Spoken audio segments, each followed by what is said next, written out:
যদি সাদিক পাস না করে, মনে করেন পাস করল না।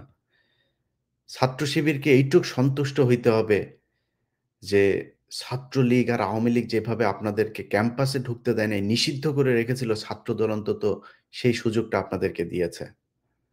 অতএব এইটুক বাস্তবতা মেনে নেন। মেনে নিয়ে ধৈর্য ধরে আপনাদের ২ দলের ভেতরে যখন কিনা এই কম্পিটিশন চলবে, তখন আপনাদের এই দলে কিছু, ওই দলে কিছু ভাগ করে এই ছাত্রলীগ এগুলো ঢুকবে। ঢুকার পরে দেখবেন আপনারা একটা কর্মসূচি দেবেন।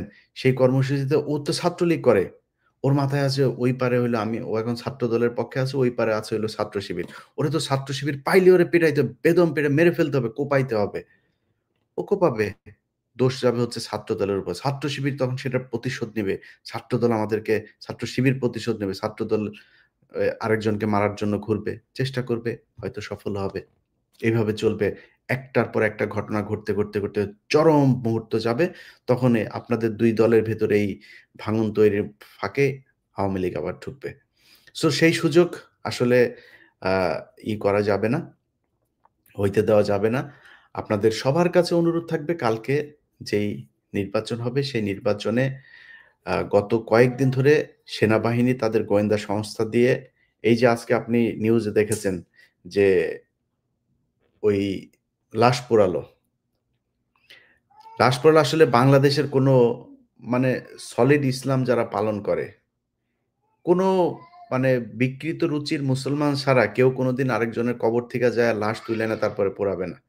এটা তো হচ্ছে তো, তাই না? তো আমি আপনাদেরকে যেটা বলব যে, এটা যারা করেছে সেখানে গোয়েন্দা সংস্থার ছিল। গোয়েন্দা সংস্থার সেখানে আপনার কি বলে যে মানে তাদের পরিকল্পনাতে এই ঘটনাগুলো ঘটেছে। তো এই ঘটনাগুলোর মধ্যে আপনি আজকে ছাত্রলীগের ২ জনকে দেখেছেন।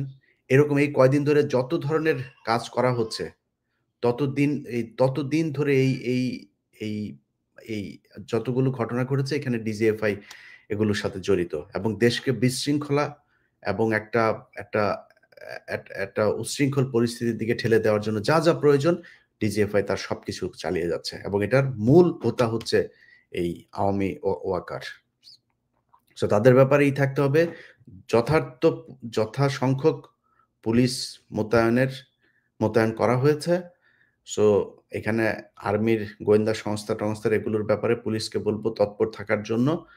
আর পুলিশেরও কারা কোন ধরনের অপকর্মের সাথে জড়িত কিনা সেটাও পুলিশের পাশের ভাইকে নজর রাখতে হবে। এখনো কিন্তু অসংখ্য আওয়ামী পুলিশ এখনো আছে।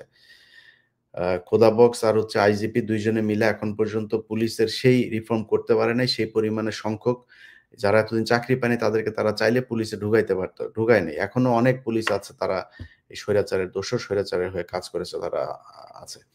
যাই হোক তাদের ব্যাপারে রেখেন। আ আপনাদের আ স আ খেয়াল রেখেন। সুন্দর একটা নির্বাচন যেন হয়। যেই নির্বাচিত হোক তার প্রতি শুভকামনা থাকলো। আবারও বলছি সাদিক এবং আবিদ ২ জনের প্রতি শুভকামনা থাকলো। কারোর প্রতি কোনো ক্ষোভ নাই।